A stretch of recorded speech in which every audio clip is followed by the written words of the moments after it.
Listo, Juan, bienvenido de nuevo a esta mesa de este podcast aún sin nombre. Nos gusta hablar, pero nos gusta poner nombres. ¿Qué vamos a hacer? Negro, la anterior charla quedamos con un tema picante. Sí. Y yo creo que hoy va a estar bien interesante. Vos sos el duro en esta vuelta, yo solamente traigo preguntas. Obviamente vos sos siempre el que más hablas, pero pues yo intentaré modular, participar dentro de lo que pueda, pero nada, igual para mí es un placer escucharte, ¿no? Todo lo que vos sabes. Gracias. Y entonces, no sé, yo creo que empecemos por eso, por el arte. Empezamos por el arte. Listo. ¿Cómo qué? Yo tengo una pregunta y es el tema del arte con el diseño industrial. No sé si lo orientamos por ahí, te querés abrir un poco más, pues entendiendo pues que es como mi campo. Breve. Porque siempre que yo tengo conversaciones pues con colegas de diseño industrial, y cuando yo digo arte y diseño industrial hay quilombo. Sí. Ahí, sí. Pero el arte de la subjetividad, el diseño industrial la objetividad, y entonces si vos tenés un producto y estás haciendo algo artístico, entonces no puedes medirlo, y entonces sí, que no se puede producir en serie, entonces sí, ya no es arte, ya no es un producto. Entonces ese quilombo a mí siempre me ha rayado un poco. ¿Qué pensás ahí de ese tema? Bueno, primero agradecer a todos los que han comentado, a todas las personas que se nos han acercado a preguntarnos cosas, a hacernos observaciones, comentarios. Creo que una de las cosas más importantes de esto es llamar la atención de alguna manera. Sí, pues soy el que más hablo, pero vos también sabes un montón, Juan, y digamos que este espacio lo abriste vos desde un principio, y ahora se dieron estas vainas pues para generar estas conversaciones que muchas personas atrás lo hacen en un café o en una sala de profesores, pero no son capaces como de divulgarlas o hacerlas públicas, o bueno, algunos no son capaces, porque por allá saltará uno y dirá, no, yo sí fui capaz. Estamos ahí entre bambalinas a ver si invitamos a algún sujetillo por ahí, bueno. Y para responderle también a él y avalar como lo que estamos hablando aquí. Pues soy licenciado en artes visuales, soy diseñador industrial, tengo una maestría en educación y mi tesis fue meritoria porque me di la gana de definir el arte y el diseño, tarea tan complicada que me tomó 12 años hacerlo, y sin embargo no es una definición clara, pues dándole respuesta a la persona que dijo que los que ejercemos la profesión, pero solo hablamos de la profesión. Bien, con relación al diseño industrial, esa pregunta, hay un man que se llama Herbert Reed, que escribió un libro que se llama Art and Industry, y es interesante cómo él filosofa con el inglés alrededor de justamente ese punto que acabas de tocar. Porque antes de que existiera la palabra y el significado de diseño industrial, justamente antes de que existiera la palabra arte, bla, bla, bla, bla, bla, si te vas atrás, siempre te van a decir que las raíces son ars y tecne, y la gente deliberadamente y vulgarmente dice que tecne es técnica y con eso se lavan las manos. Pues no.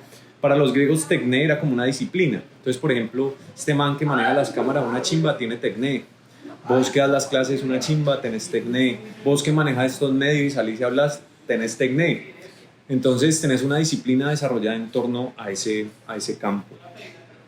Y cuando te vas a la raíz ars, precisamente se traduce literalmente y vulgarmente arte, pero también está relacionado con una técnica. Entonces, si nos vamos a la etimología, primero estamos cometiendo un error al tratar de buscar la raíz de la raíz, porque sería una tarea titánica, llegar al inicio de todo, y establecer que porque el diseño industrial se reproduce y el arte no se reproduce también es una tontería, porque aparece Andy Warhol y se cagan todos.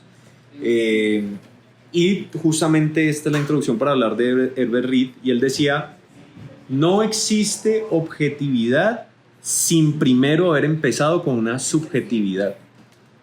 Es decir, que uno objetiva la subjetividad y uno subjetiviza la objetividad.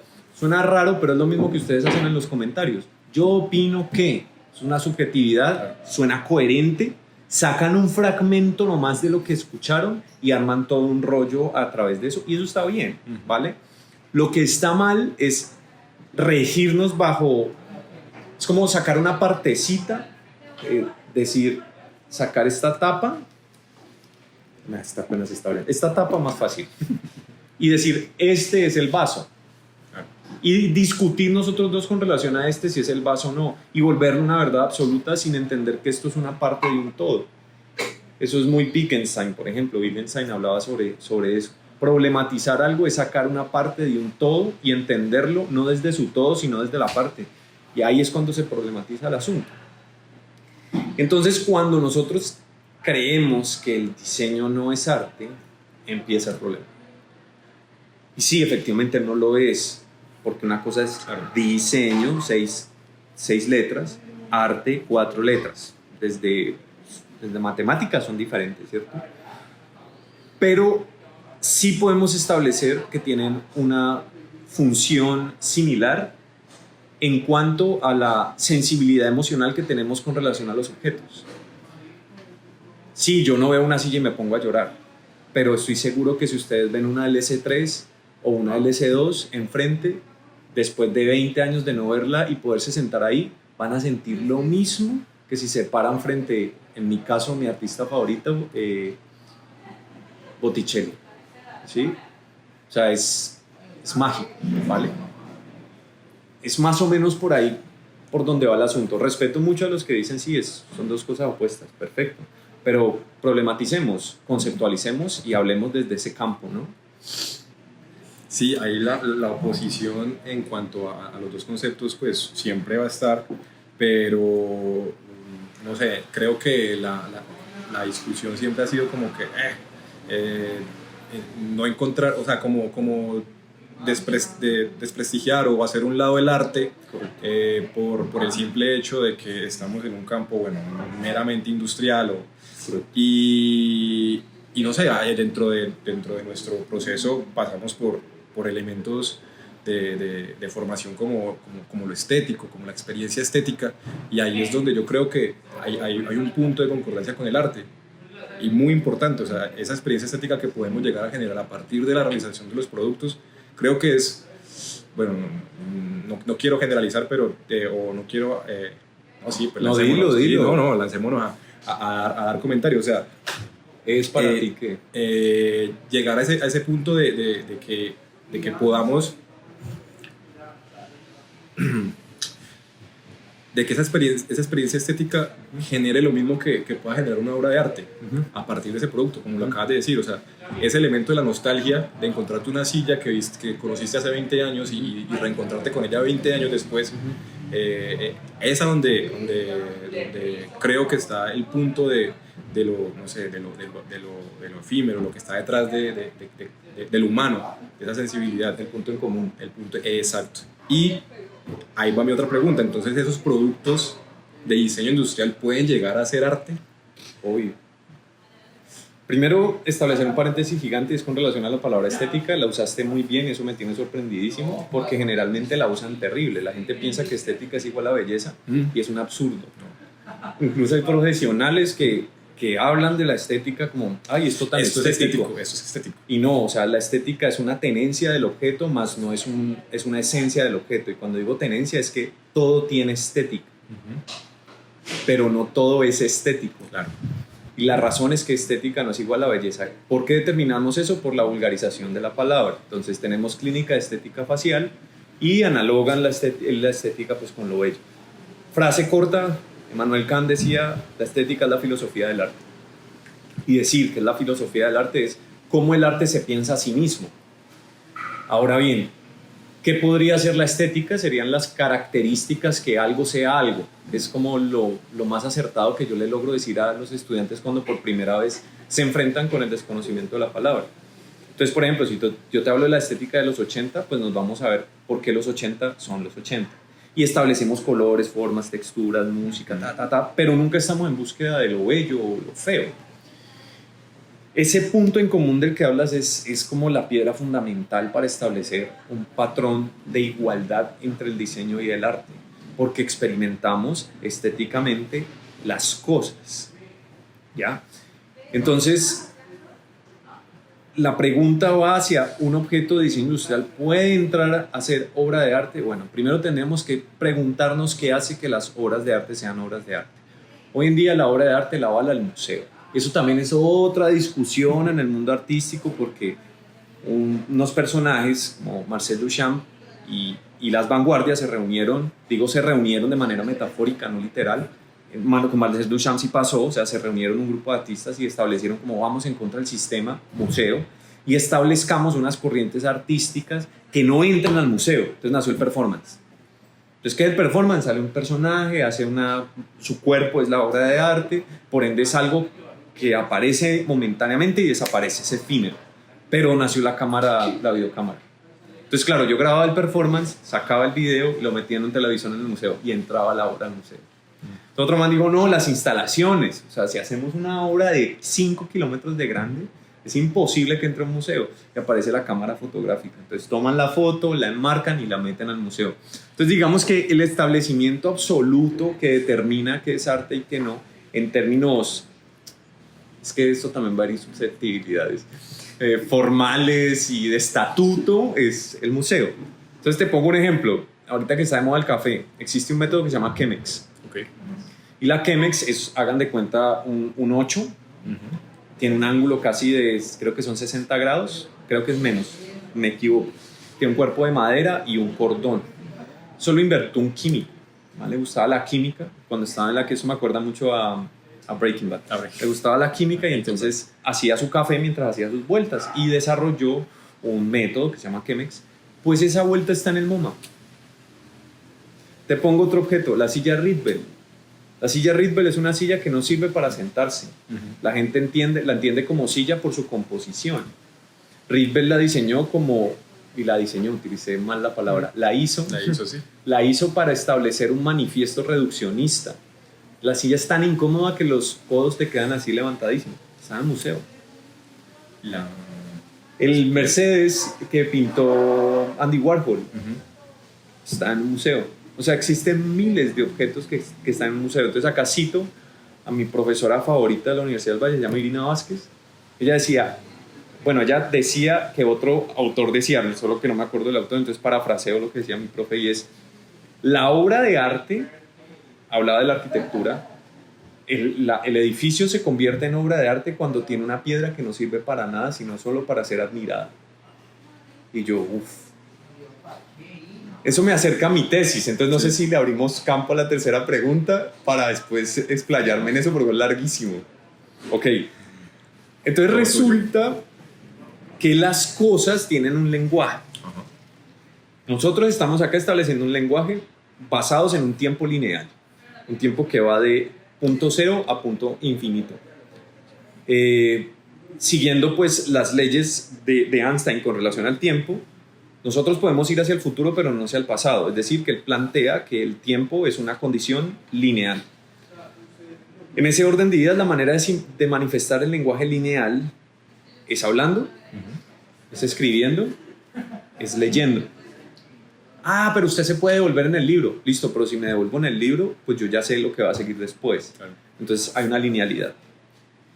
¿Cuál es el lenguaje con el que se manifiesta el arte y el diseño? Esa fue la pregunta principal de lo que escribí.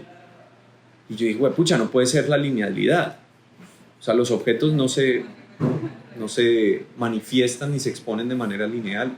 Porque cuando me enfrento a un objeto, me enfrento a colores, texturas, formas, medidas, mecanismos. Su materialidad. Y súmale a eso mi edad, lo que he vivido, mi psique, mi emoción. Pero todo eso ocurre en un instante. O sea, yo no llego aquí, me enfrento al objeto y me quedo miles de años experimentando la forma. No, es instantánea. La experiencia estética. Entonces se llama eso un lenguaje simultáneo. Okay.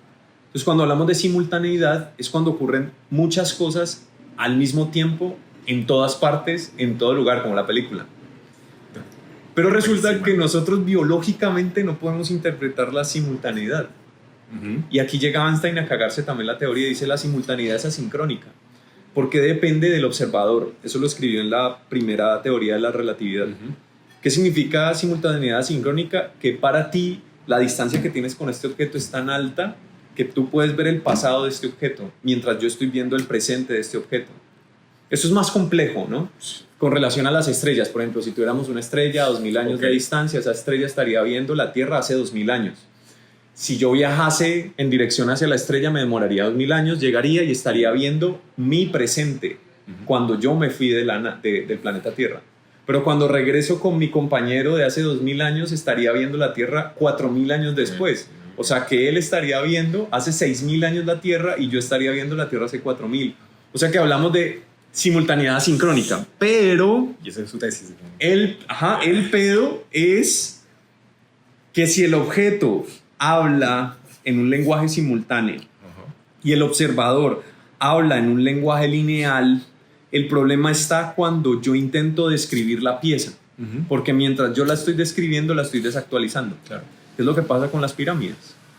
Hay miles de teorías alrededor de las pirámides que intentan definir qué es ese objeto y nadie llega a una verdad absoluta. ¿Qué nos queda hacer? Admirarla. Wittgenstein y Hume ahí salvando la patria.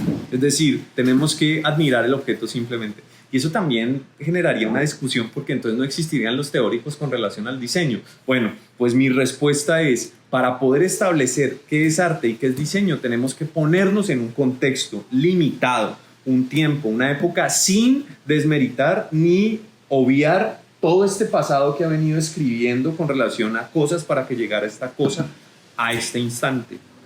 Pero para poder discutir sobre este termo, yo no puedo ser un personaje de 1900. Tengo que ser un personaje de 2024. ¿Sí? Ese es el problema hoy en día a la hora de establecer definiciones exactas sobre arte y diseño. Y la razón es que son seres humanos creando objetos para seres humanos que se desactualizan todo el tiempo. Por ahí va la vuelta. No, bueno, pues estoy completamente confundido, pero en la línea. No, me gusta. Entonces, pero ¿hacia dónde vamos entonces con todo esto? O sea, listo. Muy bien. Identificamos ese lenguaje, ya sabemos que vamos en un lenguaje lineal, tenemos un lenguaje simultáneo. ¿Cómo encontramos ese punto? Bueno, en un contexto, en unos limitantes, actualizándonos, y de ahí para hacia adelante. Listo. El artista no le importa. La postura del artista es, hago mi obra, que ojo, otro paréntesis, no todo es arte. Y para ser determinado arte o denominado arte debe tener una cosa que se llama componente crítico. Pero crítico a nivel legendario. Claro. ¿Sí? Entonces cuando vamos a Puerto Rellena, que se llamaba Puerto Resistencia, hay nuestros estudiantes. Hay un bracito con un letrero y esa forma expresa una cantidad de emociones y de historias alrededor del objeto. Eso es arte. Pero que usted dibuje la realidad tal cual y como la ve es una técnica bellísima. Ay, ¿qué pasa con el hiperrealismo? Bueno, señores, si ustedes se ponen a estudiar el hiperrealismo no se basa solo en la técnica, sino en lo que hay detrás de la historia del artista, y ahí ya nos meteríamos en un campo del arte conceptual, que eso da para otro episodio. Pero pues ese no es el asunto. Entonces, al artista no le importa. El artista simplemente pone su obra, critica y bueno, mátense, ¿vale? Pero el diseñador tiene la función obligatoria de estudiar al grupo objetivo al que se va a dirigir para entender su lógica y su simultaneidad y que esas necesidades sean resueltas con un objeto que habla simultáneamente. Muchas personas le han dado otro nombre, lenguaje de la forma, experiencia estética, todo eso es casi lo mismo. Entonces, ¿cómo hago yo para interpretar que esta forma, que son 4 patas, es igual a esa forma que está allá? ¿Y en qué se diferencian? Que esto es rectilíneo, eso es curvilíneo, que esto me permite, pero ambas cumplen la misma función, colocar en una postura no natural al ser humano, porque esto es una postura no natural, no nativa. Esa sería como una de las grandes diferencias en cuanto a cómo un diseñador debe ver la vida traduciéndola con un objeto llamado diseño y cómo un artista debe traducir la simultaneidad con un objeto llamado arte, ¿sí? Entonces, ambos se expresan de la misma manera, pero ambos tienen objetivos distintos. Ahora, ¿el arte puede entrar al mundo del diseño?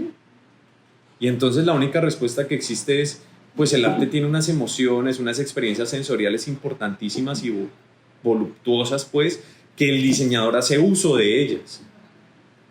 Incluso las podemos volver objetos de diseño, pero es mucho más probable que este objeto entre al museo o entre a hablar en torno a una situación artística. Por ejemplo, hay un ex ciclista, Manuel Vélez. Él es de Costa Rica, sí. Y hay un huracán, ¿fue en Costa Rica o Puerto Rico? Siempre los confundo. Bueno, búsquenlo, creo que es Costa Rica. El man se dedicó después a la fotografía. Okay. Y después de que hubo el huracán, el man se dedicó a fotografiar los muñequitos de los niños que quedaban. Entonces era una tortuga ninja sin un brazo, una muñequita así hundida. Entonces fíjate que son objetos resultado del diseño industrial. Ajá. Convertidos en fotografías que van a entrar a un museo porque tienen una carga emotiva relacionada con un contexto histórico. Ahí es cuando hablamos que los objetos tienen una carga emocional gigante. Esa sería la segunda parte de mi tesis, ahí la adelanto, y es, ¿será que podemos establecer patrones psíquicos y relativistas en un objeto? ¿Será que una silla sufre de esquizofrenia? ¿Será que una silla sufre de histeria? ¿Será que una silla sufre de demencia? Ahí es donde empecé pues, a escribir como la segunda parte de este show. Ve, Juan, y entonces ahí digamos que el diseñador, vuelvo, salgo del contexto de arte y entro al elemento diseñador, porque al final el diseñador también es un personaje sensible que está como abierto a esos mensajes que manda su entorno y su contexto. Entonces, este man, ¿cómo haría para entrar en ese mundo artístico, sacar todo ese componente del arte y transformarlo a la realidad que lo rodea, o a su realidad? Áspero. Hay otra frase, o sea, yo digo que uno es mejor tener amigos que plata, y aquí cito a Paulo Ledesma, el man que tiene su estudio, una chimba llamada Veloé. Y algo brutalísimo que a mí me dejó al corazón fue una vez que estábamos charlando en otro podcast con otro amigo, y el man decía, yo le dije a mi hija Simona que leer es para ser libre. Y yo, uff, porque la niña le preguntó, ¿para qué leemos, papi? Y él dijo, para ser libre. Yo dije, entonces cae apenas esa frase con relación a lo que estás preguntando, y es cómo hace un diseñador para interpretar el arte leyendo. Pero leyendo de qué manera. Fíjate que, y hago la analogía con estas frases que hay de moda, que es vive el presente, y son todos orientales, y el budismo y tal, y que el presente, ahora, y que sea feliz. Ahora hacemos coaching. Eso. Y todo el mundo habla del presente, y no, sí, es que tenés que vivir el presente. Y el proceso. Y el proceso y tal. Y uno, listo, y el presente, y se vulgariza tanto la palabra maldita del presente, que si tuviéramos un reloj de arena sería una chimba. Que si vos te pones a ver un reloj de arena, no existe el tal presente. Claro. O sea, el presente es esa línea donde la bolita de arena cae o no cae, ¿sí? Es ahí. Y si pones con un microscopio, no existe esa línea presente, o sea, solo hay un pasado y un futuro, ¿cierto? O sea, ese presente, como no existe, no le podemos decir a la gente no existe el presente porque entra en caos, entonces se le da un nombre, presente. Pero si ustedes son conscientes de esa palabra y de muchas otras palabras que existen en el medio, pues entonces estaríamos hablando de un pensamiento crítico, ¿sí? Entonces el diseñador no se quedaría solamente en seguir Pinterest y sus tableritos y en seguir TikTok y sus amiguitos, sino que empezaría a cuestionar el entorno desde un campo sensible y sensorial, que es el que aporta el arte. Ahora bien, ¿cuál arte podemos observar? Yo digo que cualquiera. Cada uno tiene sus afinidades, así como la música, como el amor, como lo que quieres leer, como lo que no quieres leer. Por ejemplo, yo empecé y aprendí a leer porque mi mamá me regalaba cómics de Spider-Man y me regalaba cómics de Doctor Strange. Ahí me encinté con la física cuántica y de Flash, y me encinté con la relatividad y todo esto. Pero es de dónde nace el gusto, qué es lo que estoy leyendo y cómo eso que estoy leyendo lo estoy problematizando con el entorno. Por ejemplo, ahora que está de moda esta Casa de los Famosos, a mí me parece un experimento social bellísimo. O sea, es increíble toda la cantidad de manifestaciones sociales que hay en torno a eso que se replican igual en nuestro ahora. Es un espejo. Pero yo puedo ver ese programa así, o también lo puedo ver como un porno. ¿Sí? Es decir, me siento, satisfago mis deseos íntimos y sigo de largo. Eso mismo ocurre con un libro. Okay. Vos puedes leer a Platón en 11 cuando te lo ponían a leer y era aburridísimo. Hoy grande te pones a leer a Platón y te das cuenta que eran 5 o 20 borrachos tomando vino en una mesa, hablando de la resaca del día anterior. Es que es así, o sea, el diálogo del banquete, todos están borrachos. Aristóteles está afuera mirando el cielo como catatónico, o sea, existen una cantidad de situaciones alrededor que solo hasta ahora yo grande vengo a establecer esa conciencia porque he vivido situaciones similares. Pero eso no hubiese ocurrido si yo no hubiese saltado esa pared de olvidémonos del aburrimiento de Platón, pongámonos a leer a Platón. Uy, esto es una chimba. ¿Cómo sensibilizamos más al diseñador? Vuelvo al punto del pensamiento crítico. Y es que pensar críticamente no es criticar el entorno, porque eso también está mal visto. O sea, yo tengo que entender que la realidad es real. Y eso sonó tonto, pero no es una realidad idealizada en donde pensamos que porque llegó un alcalde nuevo Cali está ordenada, sino cómo ha hecho el man para trabajarle la cabeza a todos y que todos podamos entrar en una sintonía sincrónica. Entonces, ¿cómo yo puedo coger un libro? ¿Cómo puedo coger mis gustos? ¿Cómo puedo coger mi procrastinación y sacarle el mayor provecho hacia ese lugar? ¿Hacia cuál lugar? Actualicemos los procesos. Entendamos que Cali tiene unas diferencias opuestas y diametrales a Estados Unidos, a Suiza, pero no nos neguemos la posibilidad de entender cómo ellos resolvieron sus cosas, ¿sí? Es por allí la vuelta. Generar como una postura, como que la gente, y justamente me gusta porque pasó aquí en ese momento cuando dije, es que no quiero, no, pero sí, hay que generar tomar una decisión y decir, esto es lo que yo pienso, puedo estar equivocado o no, pero entonces me enfrento, tengo un debate, me opongo o estoy de acuerdo y a partir de ahí pues se genera conocimiento. Entonces yo creo que también, por eso hacía como la pregunta, ¿cómo esta gente que se está formando en diseño pues se sensibiliza con su entorno, con lo que lo rodea y además de generar objetos, productos, servicios, todas estas cosas que nos rodean, pues que de las que materializamos, pues también generan un pensamiento crítico que es lo que hemos como hecho énfasis en esas dos últimas charlas. Pero ojo, Juan, que ahí también quiero hacer una salvedad y es, fíjate que el debate que estamos teniendo aquí es también como te permites a ti decir tus cosas, me permito decir a mí las mías, compartimos saberes, aceptamos tu postura, acepto mi postura, pero no me impongo. Claro. Y es que ese es el maldito problema que hay hoy en día y es que yo quiero tener la razón a lo que dé lugar, claro. ¿sí? Y puede que nos equivoquemos porque estamos sensibles al error. O sea, hay una vaina que se llama, creo que es Edgar Morin el que habla de eso, y es la pedagogía del error. Es que estamos muy acostumbrados a la victoria. Entonces, por ejemplo, Egan Bernal dejó de ganar cosas y todo el mundo, no, ya, se pifió el muchacho. Pana, el man cae y se mata. ¿Sí? Y ahorita está haciendo podio, estoy hablando de ciclismo.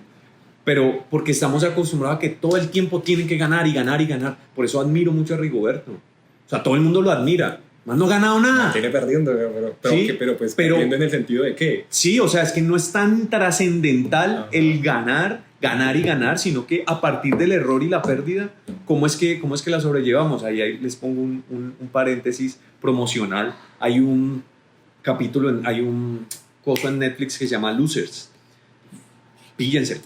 La historia es creada por los perdedores. Y es así, o sea, para que Alba Edison haya llegado a lo que llegó, ¿cuántas veces perdió? Sí, el man dicen que robó patentes y toda la vuelta, pero ya ahí discutimos la ética y la moral, que eso puede ser otro capítulo también. Pero lo que quiero llegar es que cuántas veces tenemos que errar y aceptar ese maldito error para poder llegar a esa... Posiblemente si tenemos esta conversación en 20 años, yo esté diciendo que Juan está equivocado. De hecho, mi tesis rebate la primera tesis que había escrito hace 12 años. Y es normal, sí, es normal. Entonces, quería hacer como ese paréntesis. No, y totalmente de acuerdo porque lo mismo, voy también con mi tesis. Hace 5 años escribí una vaina sobre patrones identitarios del diseño aquí en Cali y hoy vuelvo y la leo y digo, no, marica, no era por ahí porque, ¿por qué no? Y me acuerdo mucho también una charla a la que asistí de Carlos Dusan, de Cactus, donde el man nos fue a mostrar todos los errores que había cometido en sus proyectos. Y me acuerdo mucho de un error que cometieron en imprenta y al final decidieron meter una fe de ratas impresa una disculpa, como una disculpa, como nos equivocamos acá, pero sí. como que no le funcionó, pero qué chimbo, o sea, marica, un man que tiene un Grammy por mejor empaque de estos, de carátulas de música, que ha estado participando en no sé cuántos eventos y que es se equivocan, y ahí es donde creo que el tema de no imponer, debatir y llegar a acuerdos y ya como aceptar la postura del otro, pues está relacionado también con el tema del pensamiento crítico. Correcto. ¿Qué hacemos, Juan? ¿Cerramos ahí? Porque aquí nos vamos a quedar. Sí, yo creo que dan pie para una segunda parte, sí, porque también es larguísimo, como que expliqué muy por encima esto de la simultaneidad, de lo asincrónico. Me gustaría que siguiéramos. Es mucho más denso porque cuando entra Einstein con su teoría de la relatividad diferencial, entonces la vuelta se vuelve más compleja, y todo eso aplicado pues a los objetos y a la Bauhaus y al Art and Craft y al Crystal Palace, porque eso también está metido allí en términos históricos, pues se vuelve mucho más nutritivo hablar del tema. Pero sí, creo que también este episodio da pie para establecer también una postura, Juan, en la que decimos y opinamos, bueno, digo porque tampoco quiero ponerte ahí en ese punto, y si estás de acuerdo dirás estoy de acuerdo, pues, y es cuando planteamos la postura de pensamiento crítico es hablemos, entremos en diálogo, digamos lo que queramos decir, como los comentarios, o sea, todo lo que nos están escribiendo lo hemos tomado de una manera, pues, positiva en términos de coaching de vida, ¿no? Sino como que es una oportunidad. Claro. Sí, es una oportunidad y nada, es precisamente eso, como, sí, estoy de acuerdo con mantener un pensamiento positivo, hablar desde el amor, pero también creo que tenemos que tener la conciencia sobre dónde estamos parados, leer muchísimo más, entender la realidad, que es la realidad, y poder crear estos escenarios y estos espacios que próximamente estoy seguro se abrirán para traer un invitado y discutir con una tercera persona cosas. Genial. Podemos hacer arte desde el diseño industrial, tal cual. Sí, claro que sí. De hecho, el diseño industrial necesita del arte. Es necesario, ¿sí? Ahora, que el arte necesita el diseño, no tengo ni idea, ¿sí? Tal vez no. Y me pondría en la postura del no, hasta que aparece Gaudí y se me caga en la tesis. Pero a lo que quiero llegar es que necesitamos de todo, procesos industriales, necesitamos el hacer, necesitamos el pensamiento, y ojo, también algo muy importante, no necesariamente porque ustedes se dedican solamente a pensar, significa que no son aptos para hablar de algo. No necesariamente porque ustedes son los maestros haciendo, no tienen derecho a opinar sobre el pensamiento. Creo que son equivalentes, porque establecer un 50 y 50 sobre el hacer y sobre el pensamiento es súper complejo. Ideal, sí, pero permitámonos estar en los dos ámbitos. Bueno, nos vemos en otro capítulo de este podcast sin nombre.